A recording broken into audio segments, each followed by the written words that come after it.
So now the question is, why does ESR frequency falls in the microwave region whereas NMR frequency falls in the radio frequency region?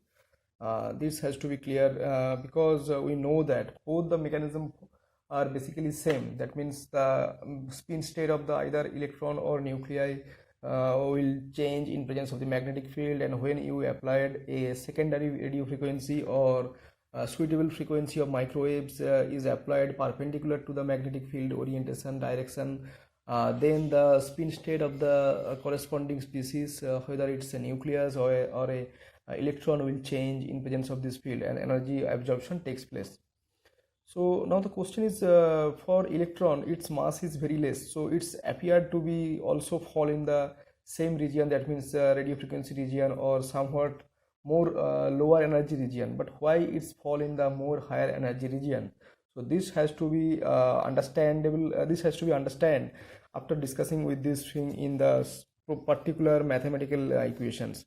So we know that the energy gap for NMR spectroscopy, that is delta E, equal to Gn into mu n into Bz, that is Lende G factor for nuclei and the Bohr magneton for nuclei into the applied magnetic field Bz. And whereas in case of ESR it is the same equation, that is Ge into mu b into Bz.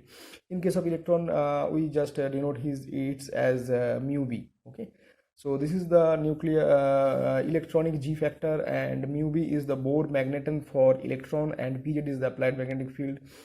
Now if we just put the value of Gn and mu n for nuclei, we know that Gn equal to 5.585 and mu n equal to 5.05 into 10 raise minus 27 joule per Tesla, and the corresponding values for electron, that is Ge equal to 2.0023 and mu b, that is the Bohr magneton for electron, equal to 9.273 into 10 raise minus 24 joule per Tesla.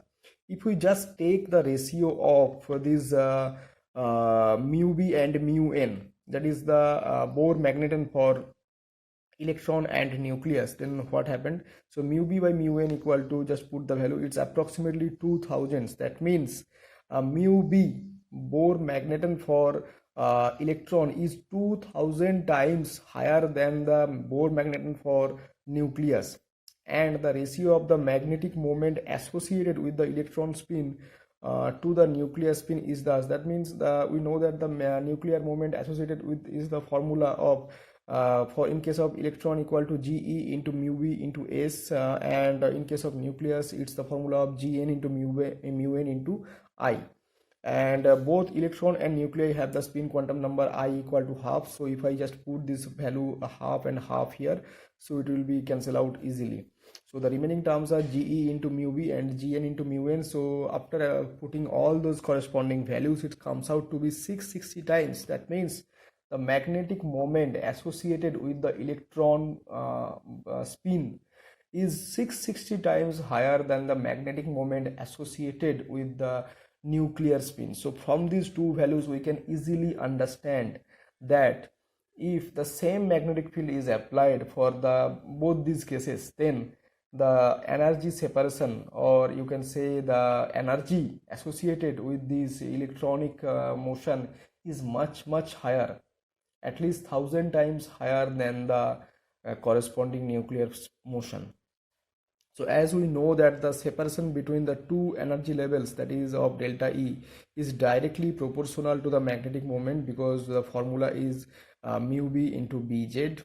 Okay, so in case of nucleus, so we can write delta E equal to mu nucleus into Bz, and in case of electron, mu electron into Bz. So here I have not used any sign, just use the numerical values. Okay, so in case of electron it comes out to be E equal to minus mu into Bz.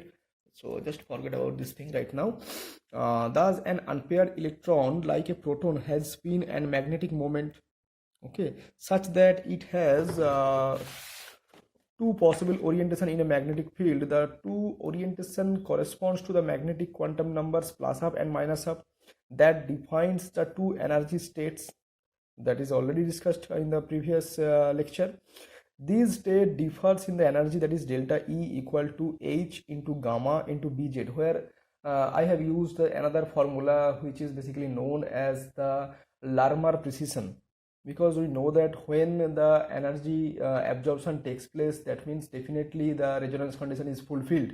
That means the energy gap that is associated in presence of the applied magnetic field between the two spin state of the electron, and because of this electron also rotates about its own axis, and when its rotation just uh, when its rotational axis precedes around the vertical axis, this frequency is called the Larmor frequency omega, and we know that omega equal to gamma into bz.